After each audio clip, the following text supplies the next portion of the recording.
And I just told God that I'm going to go just as hard for you as I went for the devil. I was selling crack, cocaine, pills, marijuana. You know, I had sugar daddies. I mean, I was just out there doing whatever. I had 6 siblings to take care of. Tulsa Talks is the podcast that is inspiring people to have everyday meaningful conversations to gain perspective and help the world.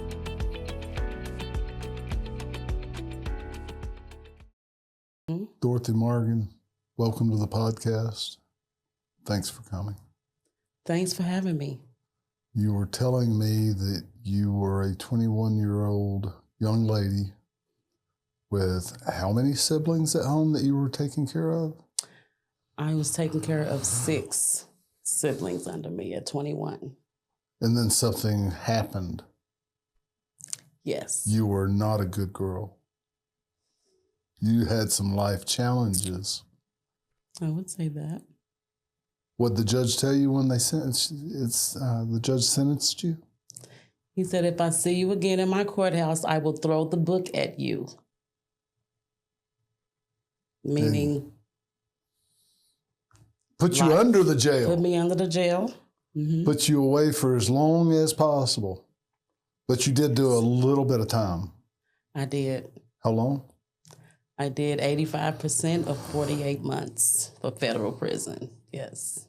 Then you got to do a little bit more vacation down there in Oklahoma City when you come back? Mm-hmm. 3 months in the halfway house. Yes. Life is different now. Much different, yes. Jesse met you at the mall. Yes. And he found you quite interesting. Yes. You guys had a good connection. Yes, I was at the Woodland Mall on Father's Day after church, a last-minute Father's Day. So I went to get some business cards made with a matching T-shirt for my boyfriend for Father's Day. And I ran into him, Jesse, getting your shirt made with your face on it. Interesting gift, and I appreciate it. I did wear it that day. Good. And we'll see how many more. Jesse said, Craig, you have got to wear that complete piece with your face on it. I am one-piece T-shirt that I had made for you for Father's Day at least a few times on the podcast. Yes. I said, that's a deal. Yeah. That's a deal. In fact, you said that you're doing a catering business? I do have a catering business, Anointed Catering. Anointed Catering. Yes. Wow, you have your own little jingle and everything. Tell us about how you got into the catering business. Well, I started out with S&D Mobile Detail, which turned into Anointed Cleaning, because every time I clean, I sing. I grew up singing at church. No music. We didn't have instruments at our church, so it was just everybody blended their voices in. And so that's where the anointed part came in, that anointed cleaning. And so, and since my mom had 9 kids, you know, she's always cooked. And so I was the oldest girl, so I'm right under her learning all her recipes. So it just became Anointed Catering along with the, you know, Anointed Cleaning.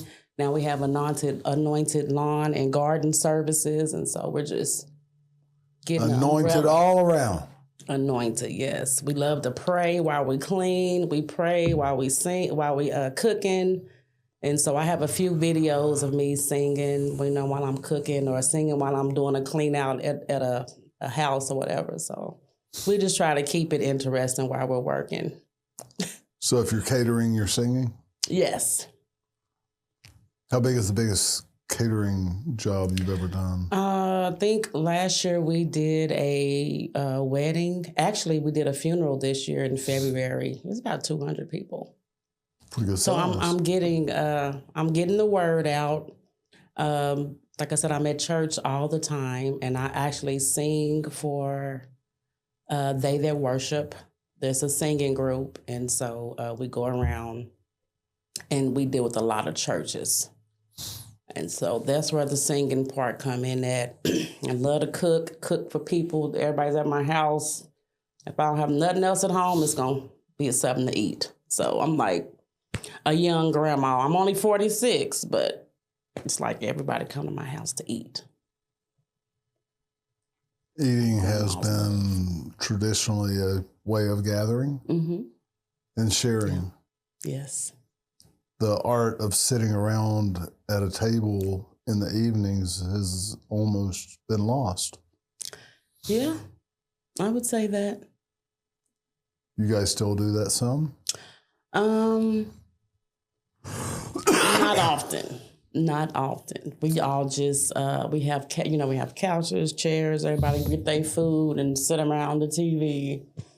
I would love one of those big old grandma tables with 6 to 8 chairs around it, and everybody eat at the same time. You know, these days, teenagers, they get their plate and run to the room, to the game, to the phone. But yeah. Yeah. Rita and I, my wife and I, had talked about doing dinners, and I really wanted to do that. Now my daughter's 31 years old, and you probably count them less than 20 times that we really sat down at the dinner table.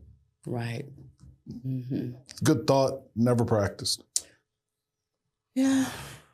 So you help people, though, by catering, and hopefully they sit down and have a meal together. Mm-hmm. Catering and cleaning, yes. Now, on the cleaning, I do believe this, God has anointed me for this. Most people that reach out to me are older. So, you know, they can't get behind the toilet. They can't get in the tub to clean. They can't get, you know, up under their bed. They can't clean the bathroom. So bathroom, kitchens, you know, just keeping their floor maintained. And so God has just been, He's just been connecting me with the right people. Like I said, the cleaning, I know it's a blessing. And it's sounds like that's some exercise, bending and stooping. It's very and physical. So I have, I've actually had a couple of people working with me because I know I can't do it all.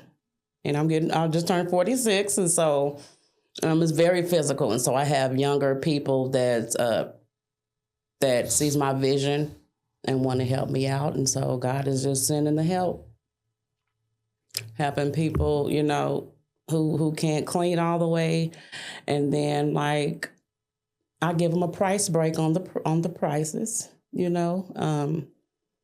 Labor, everything is going up. And so I try to stay within reason where they can afford it. Okay. Where are most of your cleaning jobs? Do you have like a geographic area it doesn't matter. Tulsa, surrounding areas. I have a Airbnb that I clean downtown. And then just different places. I had a house cleaning in Bixby.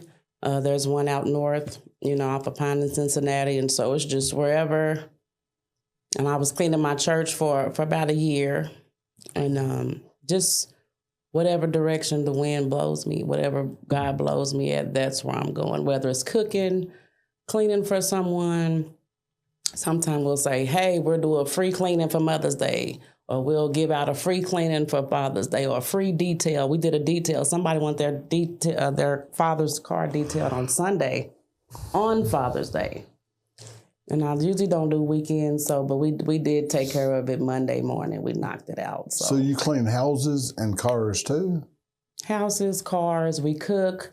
We have Kool-Aid, Pickles. I'm a co-author. I mean, if you need your hair braided, if you need your child babysitter, listen, I will find a way. Oh, it's funny, but it is so serious. I'm not going to say I don't like taking directions from other people, but when you know what you can do, when you know what your talents are, and you know, hey, find a lane that's needed and provide that service. I mean, I don't think you can go wrong with that. If you find something that people do every day that's in high demand, I think it's just a no-brainer.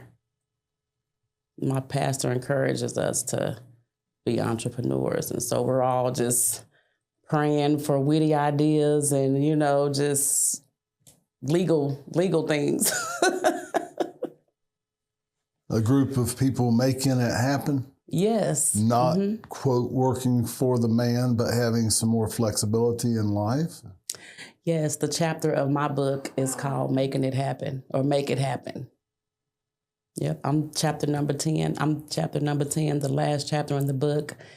And one of my favorite teachers in prison, that was something that I left with. That was her thing that she wanted to stay stuck with us, is no matter what we go through, we have to make it happen.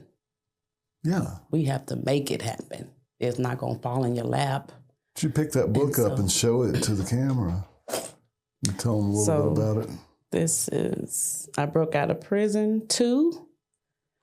I am chapter 10. Let me look it out here. And this book it's about my life story. Yeah. How no matter what I was doing, God was right there the whole time. And so I am right here. Make it happen. And so this is She had not told me the name of her chapter of this book, but yes, absolutely. That was the Holy Spirit, because you said the name of it, and that's what made me be like, okay. This what does that thing. mean to you? What does make it happen mean? Mm-hmm. Make it happen means finding the strength, finding the courage to do what's necessary, to do what's needed to get to the next point. If you need,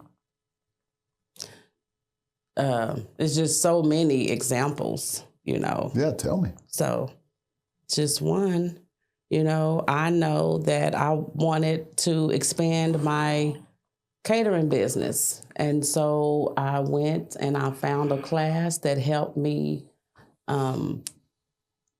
connect with people with the bank, the correct people at the health department. And it's just making it happen. If you're wanting to go down a lane, then you need to do the research to see what you need to do to make your dream come true, or to make it, happen. And so that's just... Does it stop at research? This is what I do. It does not start to, it really starts at praying. Yeah. It starts at praying.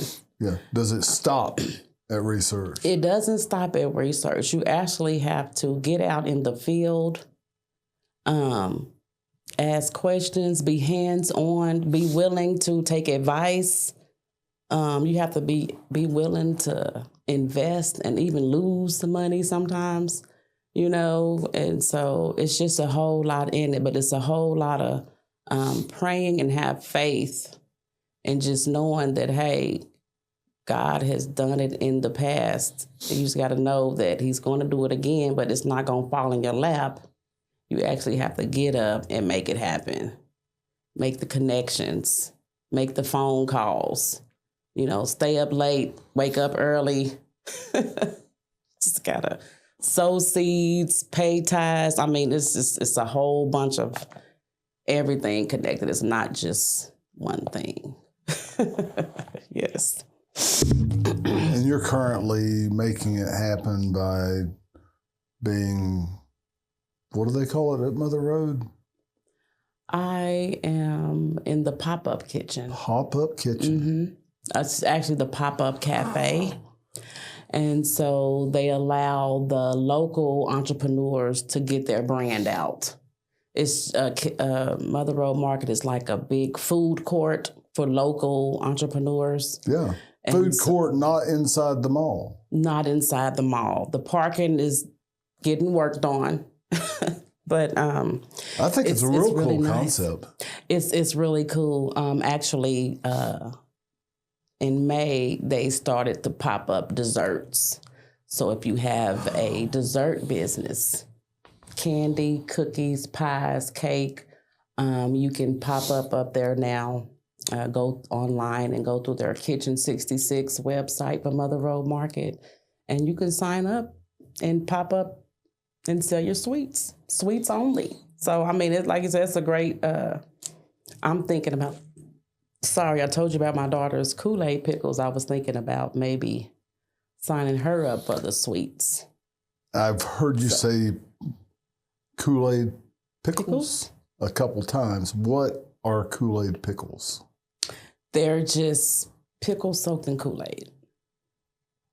And they're flavored. I mean, a lot of people like to take on the sweet and salty taste. And so it's just a sweet and salty. If you like the bread and butter pickle, I don't really like the bread and butter pickle, but I do like the Kool-Aid pickles. And so we just soak them for a few days. And what flavor do you put on the Kool-Aid? our best seller is blue raspberry lemonade. We have grape. We have cherry. We added watermelon and strawberry the last 2 weeks ago. We added watermelon and strawberry. Do you poke holes in the pickles, or you just soak them? I actually chop them up and let them soak in the juice. Okay. And then, So they're kind of like pickle chips? They're pickle Kool-Aid chips, and they're also one of our favorite sellers are the spicy rainbow. So we have spicy pickles that I make all the flavors of the Kool-Aid in one jar, and then I put the Kool-Aid in there. So yeah. You've mentioned the name of your company a couple of times, and it is Anointed. Anointed. 3 different companies with the name Anointed in them. Why? Why? You said something about church. Mm-hmm. You something about Anointed. Make it happen. Why the focus on making it happen and being anointed? Why is that your theme? Well, I grew up in church, and I grew up singing a lot, praying a lot. And so with that came God talking to me a lot, giving me directions and telling me things that I should be doing. And so the Anointed just came with pretty much people always told me that my voice was anointed when I sing. And so I just kind of rolled with Anointed Catering, Anointed Cleaning, and so, and of course, just like when I move in a house, I sing and I pray through the house before I move my stuff in it. And so that's just kind of how I would just like to cleaning out all the bad spirits out the house.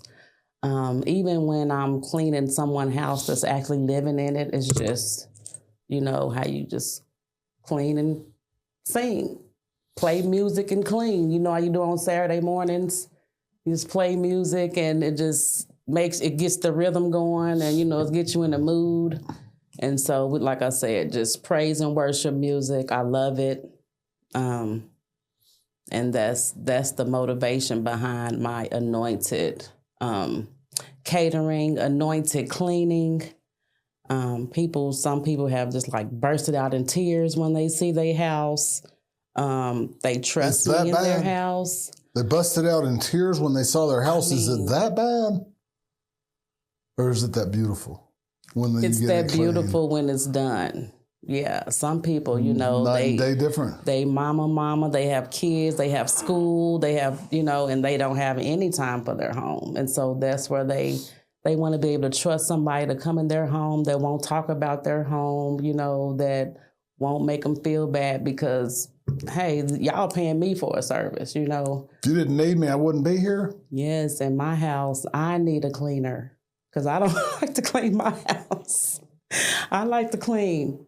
But yeah, so but yeah, I get paid to clean. Yeah, I get it. Yeah, yes. there's an old saying that the painter's house is the last one that gets That painted. get painted. Yes, that's right. So God has been He has been showing out. I mean, What do you mean? I'm listening. He has just been answering all my prayers, being obedient, God's been obedient. just me being obedient to the directions that He's telling me to go. And it's, first of all, when I got out and made the decision that I wasn't going to, stop the illegal drugs and all that. And I just told God that I'm going to go just as hard for you as I went for the devil. I was selling crack, cocaine, pills, marijuana. I had sugar daddies. I mean, I was just out there doing whatever. I had 6 siblings to take care of. And so I did that by any means necessary. And the majority of them did graduate from college. I was sending money to high school, sending money to college, stock up stuff, refrigerator for college. It was just, I didn't have a 20s. My 20s were gone. I had to grow up real quick. And so my personal relationships kind of got put on the back burner because I was trying to handle my siblings. Yeah. You said something, going hard for God? I was going to go. I told God I will go hard for you, just like I was going hard for the devil. So it's like I was, I go to a church over at 205 Sheridan. Going hard for Christ? What? Pastor Pickles. Wow. Yeah. Wow. Okay. So I know he that is church. absolutely a make it happen guy. Because lifestyles still matter. What's going on Sunday over there? You tell me. There's some kind of I know that wrestling. No, it's not wrestling. Some man coming to do something. I read about it. I shouldn't have mentioned it, but I read about it on the way up here this morning today. Oh, wow. Okay, you're telling me something. I'm fairly new to the church. I've been knowing Pastor Pickles at the gym for about a decade, and he's actually helping us fold a bunch of shirts that we had made for the Complete Peace Movement in Tulsa Talks. Okay. So we're getting together with the church this evening, and I've been there, I guess, a month now. Okay. So I am fairly new to the church, and you've got me inquisitive of what's happening. Yeah, I know there's 2 churches right next door to each other, right? There's a big tall one. I think I'm talking about the right church, but there's something Sunday that a friend of mine tagged me in that he wants us to go to. Yeah. So there's, I don't know if it's like a magic show, but it's all related to Jesus Christ, like the power. There's a group of people showing their powers and their strengths, but it's all tied into the Holy Spirit. Okay, so, cool. Yeah, I think it's Sunday at like 4. But yeah, so like I said, I have been through a lot. And the reason why, my daughter, I told you, she's 8. Right. She's been a St. Jude patient since she was 1. So, I mean, the story gets deep. And I'm in the middle of writing my own whole, this is just a snippet, 10 pages. But you can tell there's a lot more pages to go. But yeah, so 7 years with St. Jude. Mm-hmm. St. Jude covers what for children? Cancer. That's what I thought. Mm-hmm. My daughter got diagnosed with retinoblastoma, which is cancer of the eye. She had a cancerous tumor in her left eye at age 1, and it was the doctor said it was broken off into too many pieces. That the tumor was broken off into too many pieces, and they weren't going to be able to save it. So had to remove her eye? So they gave me 2 choices. The first choice was to stay on St. Jude campus for a whole year. and give her chemo and radiation for a year, once a week. And they said that they couldn't guarantee the cancer would be completely gone if they did that. She was only one. And then the second option was take the eye out, the cancer is completely gone. And they gave me like 2 minutes to make a decision. Wow. So after I bawled my eyes out, I called my pastor and I'm like, I couldn't even talk. I'm like, they just want to take my baby eye out of there. He said, well, what did you come here for? We came here for cancer-free. We came here, for answers. And the mission is cancer-free. So we take the eye out, the cancer is gone. So he said, it's really a no-brainer. And once he said, I was just like, that's all you gonna say? You know how you Keep it simple. Be asking God for like, give me direction. Then he'd say 2 things you like, that's it? Keep it simple. Yeah, so he said, take it out and the cancer is gone. And so we took it out and we've been going every 3 months. Every 3 months to St. Jude. Just for follow-up, making sure that there's no... We do MRIs they do MRIs on her brain. They do MRIs on her right eye to make sure nothing's forming, coming up, because it's very rare. And so they don't know exactly what to expect, is what they're telling me. And so once she turned 5 years old, we got to come back every 6 months instead of every 3 months. So it's a little more relaxing now. So, yeah. But she's in remission, Yeah, I've never been around a child that had cancer. I know that they do exist, that St. Jude's is there. It is and full of kids. Every time we go, the waiting rooms are full. It is gut-wrenching. I mean, sometimes you can hear the kids crying through the hallways. Someone maybe didn't make it through surgery. Their parent, their family is there, and it's just mentally, it's a lot. But so I'm telling you, is there a St. Jude's here in Tulsa? There's not a St. Jude here in Tulsa. Where do you go? They're trying to get a clinic for eye care. They don't have an eye care clinic in Tulsa. They're trying to get one together. Where do you go? We go to Memphis, Tennessee, 6 hours away. Yeah. 5.5, 6 hours. Yeah, I've been there several times. I have family that lives in Chattanooga, Tennessee, and that's about halfway to Chattanooga, Tennessee. And then the people that do her eye is at the Hamilton Eye Institute downtown in Memphis. Okay. Dr. I forget his name, but yeah, they're really good. That's a lot of traveling. So that's a lot of traveling. Do a lot every of traveling. 6 months. And remember, it was every 3 months. She was one. She was one when we started doing every 3 months. So I had to do the terrible 2s, 6 hours in the back seat, 3s, just here, take it. Here's the phone, here's the snacks. But we had to get there. So God is just, man. Whew, when he say he don't put more on you than you can bear, you be like, how am I gonna take this? And then he just stands right there next to you and makes sure you get by without losing your mind, and you still got your whole mind. You're still sane. Yeah. It's like they say, you've been through fire, but you don't look like it. Been through the fire, but you don't smell like smoke. That's what I say. But the thing to me about the way that God leads us through life and gives us these opportunities to rely on Him is that builds your faith, or it has mine anyway. Yeah.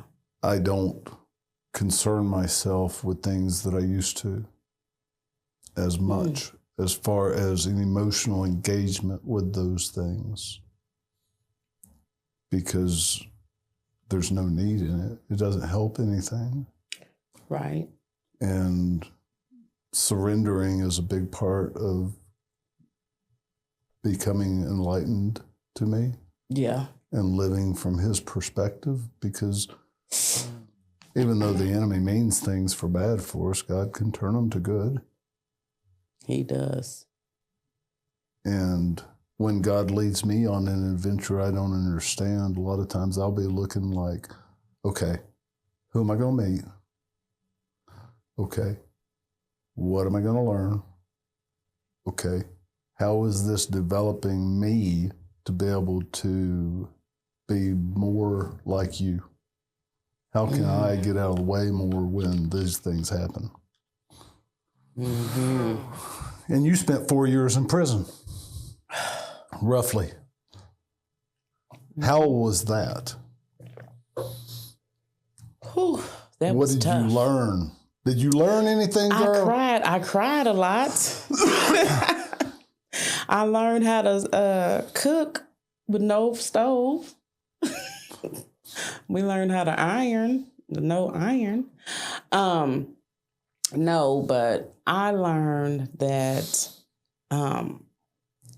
if you are sincere and you pray to God, He would definitely He'll answer you. He will answer you. Like, I was terrified in prison, you know. Like I said, can't imagine it. I grew up in church. You know, we couldn't even wear pants. I was telling you, we couldn't wear pants. We couldn't even cuss. We couldn't even wear jewelry, makeup, none of that stuff. And so, did you guys have TVs, televisions? well, we back had to in the sneak day? and watch. Well, my dad let us watch certain things. We had TVs, but Okay. my mom wasn't a big TV watcher. Yeah, My the dad let us Pentecostal, watch the UPC, Universal United Pentecostal Church, back in the day when I wasn't that, but I had a girlfriend, and yeah, she wore denim skirts and Them splits right there. Oh Yeah. my God. Yes. didn't cut her hair and didn't have a TV in the house. And when she got away from her parents, She went buck wild. it was different than what her parents wanted. It was different than that confined person We that was they curious. tried to make her. We thought we was missing out on something. They tried to put her in a box. And when she was away from her parents, she came out of the box like with a vengeance. And I'm sorry, I didn't mean to laugh, but No, can you relate? I can relate. Definitely. And I don't talk about my ex-girlfriends ever. I don't know what my wife's going to think about this. She'll see it, and I'm like, oh my God, what did I just do? I just opened up a bag of worms. But my point is, when we try to constrict our children, sometimes it doesn't work so good. And sometimes when we constrict ourselves with legalism, that bounce back, when you had enough of that, can very much be detrimental to yourself. Have you seen it? Have you seen it? Yeah. Have you seen people that put themselves in a real constricted religious way, and then they were either in torment for the rest of their lives, or they come unglued at some point? And they can be very judgmental of others because people are not living up to what they think they should be doing. I think I think it would have helped me out if the church I grew up in wasn't so closed. It's like it was like closed, man. Like, we didn't speak in tongues. They thought speaking in tongues was The holiness church that you went to, no speaking in tongues. nobody's. The church that I went to with that person was speaking in tongues, running in the aisles, and flopping on the floors. The church I go to now, when I went there, I was like, what is going on? And the feeling I had was unexplainable. And I was like, what church did mama go to? Like, where did we grow up at? Like, what? But I mean, it feels so How's good church to now? me. It feels so good to me now. Describe it. I want to see I want to see if it's kind of like the one I go to. It's just, well, we're known for praise and worship, and we're known for our healing, and we're known for our love. And so those three things alone, man, like, What kind of healing have you seen? That's interesting to a lot of seen people. legs grow out. I've seen people with back problems where their leg is longer than the other one. My pastor has grew out legs. He's had the youth prayer team grow out legs. We've seen like people Right here in healed Tulsa, Oklahoma. right here in Tulsa in our church. Bill Davis, yes, he's yeah. I mean, the praise and worship is just like God is sitting right there. You know, it's just like we had a hard time getting to the word Sunday because the praise and, well, of course it was Father's Day. So, but I mean, the praise and worship was just so thick, you know, and so we're right now we're going through working on the women in church. Oh, you need it. Women always need a lot of work. You know, just making them, you know, the devil wants to make us think we're not worth it and, you know, we're not capable, you know, of like running our own businesses. And he's a liar, of course. But, you know, we still have to make it happen. We still have to agree that he has put those thoughts in our head and it's a battle, you know, and we have to fight against that. You are more than enough. You are worthy. We have to, we're just really getting into that this season. You know, the devil's attacking marriages right now. And it's where your faith is. Where is your faith? Where is your faith? Yeah. Pastor People says that Satan doesn't do a lot of times because Christians don't need a whole lot of the distraction. Because they can destroy themselves. Mm-hmm. Yeah. That is so true. Pastor Peoples is a lot about making the right choices. Mm-hmm. And I think a choice to fill ourselves with good thoughts, to force the bad thoughts out, is a good plan of attack. Yeah. Because if we're constantly thinking about what we don't have or what we need, instead of how we can realize that we already have enough, and that God has directed our steps. Mm-hmm. He talks to you. He does. Are you listening? Mm-hmm. Sounds like you are. It's scary. Actually, I think on Mondays in July, they're going to start having a prophetic class for the people that's always saying, well, the Lord said, and the God, and I knew that was going to happen. And so help you guys, people engage more into understanding how that prophetic might actually be operative. Mm-hmm. And that might be real. Starting every Monday in July, I believe we have a Monday nights at 7. They're going to do prophetic teaching. Maybe not teaching, but just the understanding of the utterance of, you know, when God speaks, because he speaks to me in my dreams, you know, and so it's just like that God just told me. God told me to get my dad. My dad's birthday was February the 8th, and he told me to get all my siblings together and celebrate him. He's in a nursing home, and so we got together. He loved Dallas Cowboys. We all got Dallas Cowboy jerseys, had a big party February 8th, and he passed away in March. Oh, wow. Yes. Last celebration. A month later. So, and I told him, like, y'all, we need to do this. You know, my brother got a kidney about a couple of years ago. My birthday is in November, and God said, y'all always getting together to party, but y'all don't get together to praise and worship me. So I told my siblings, for my birthday, we need to have a praise and worship party. So I rented out a building, got all my siblings together. I got a couple of choirs, a couple of praise and worship dancers, and 2-3 hours we just praise and worship, sung. My birthday is November the 12th, okay? So we had this party for my birthday, and then 2 days before Thanksgiving, they called from Oklahoma City and told my brother, hey, you got 6 hours to get here for your kidney. This was 2 weeks after the praise and worship party.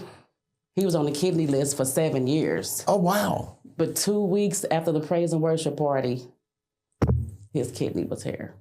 And so I definitely believe that God is starting to speak to me even more and more. And it's getting scarier. Like the more things that come to fruition that I'm dreaming or, having a vision of, it's starting to come to pass. And it's getting kind of scary. Why? Why would that be scary? It's scary because I'm like, oh my, does that mean I'm getting closer to God? Or I don't know. It's a feeling like, oh my God, I can't believe I dreamed that and it actually happened.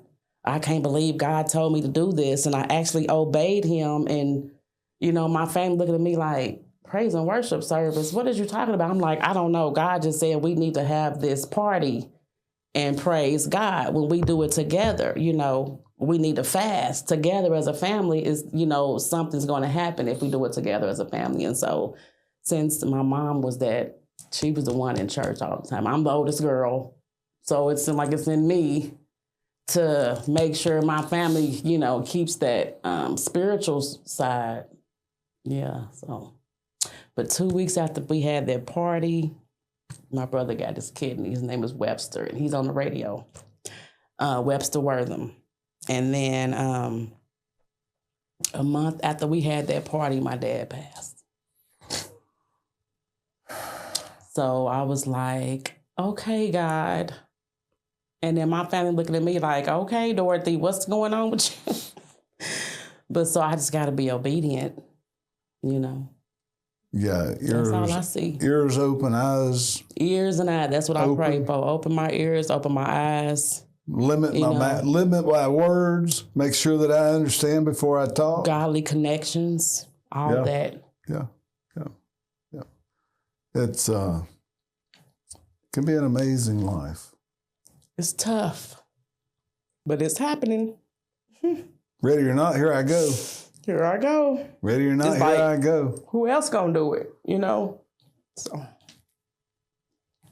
Well, do you want to be a spectator, or do you want to be a participant?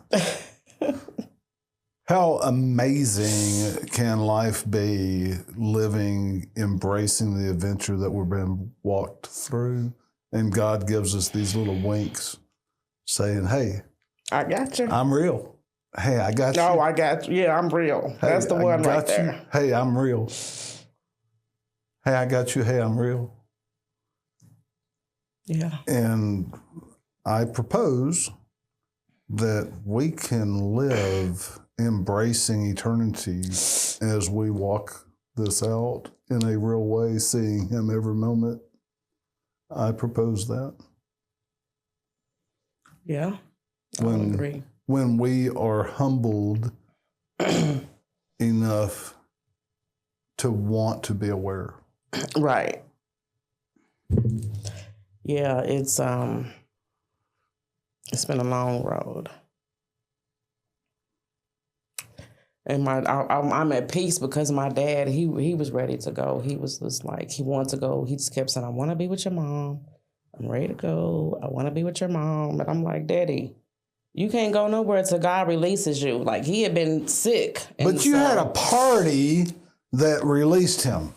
We had a party. I mean, that might not have been the intent. It was like almost 50, 100 people there. Everybody had Dallas Cowboy jerseys.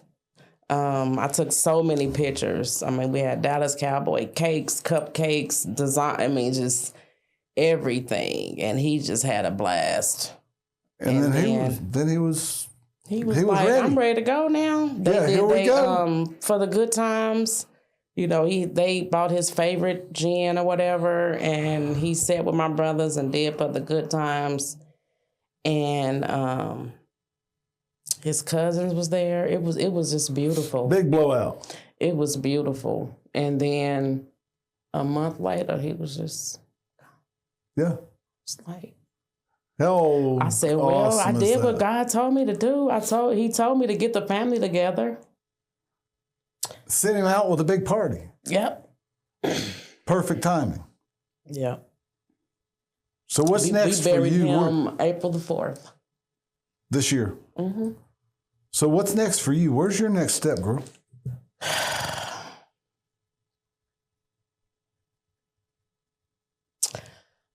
My next thing is to just keep doing what I'm doing and expand. I want to expand. I want to write my own book, my own life story. It's a lot. So that's what I'm doing now. I'm catering. I'm saving up money for my food truck, and I'm working on my book. And that's just Sounds like a full life. It's yes, all the while in church singing. Spending time with your husband and your kid. Yeah, that's in there. It's a lot, and so I am needing to get more focused on what I need to do. Don't just be you can have Life so many. Life can be chaotic. Very chaotic, and so But we're it just doesn't trying to have tame to it be. down. And I don't know that chaos or, explosive, expansive awareness and movement for short periods of time are necessarily a bad thing. I liken it to interval training. Mm-hmm.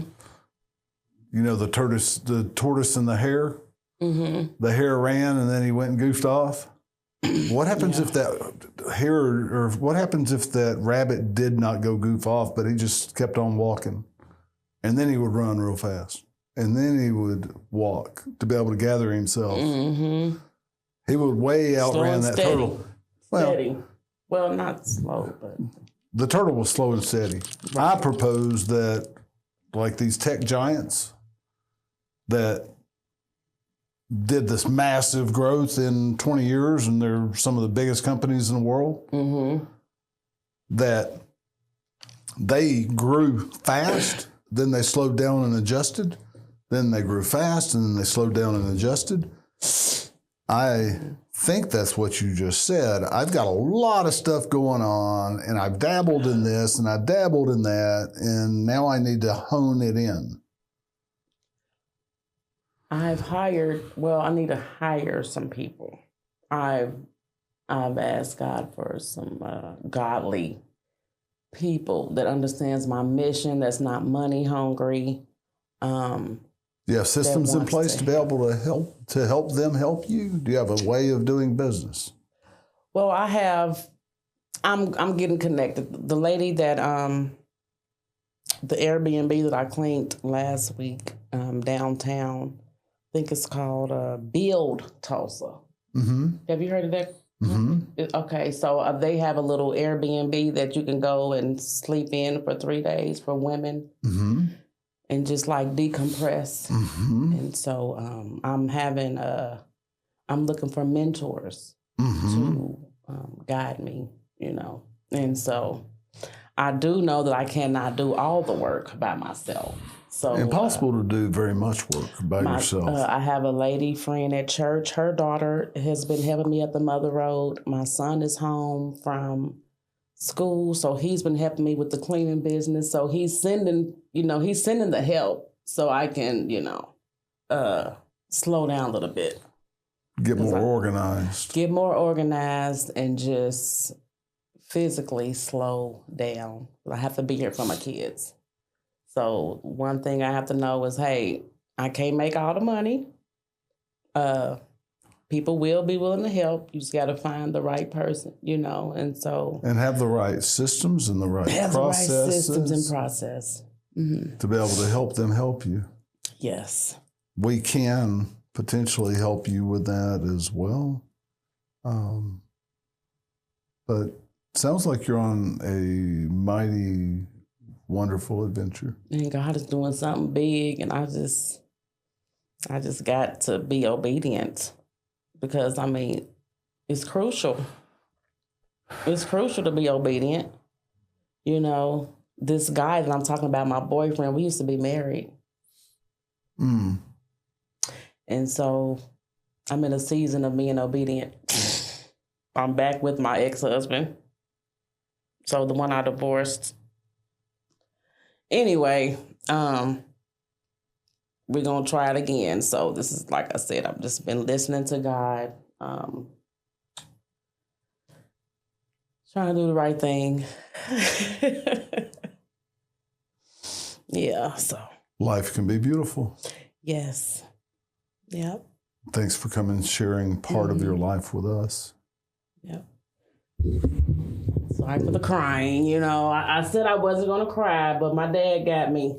We are here to help you discover or develop your passions, how you can use them, and why you exist.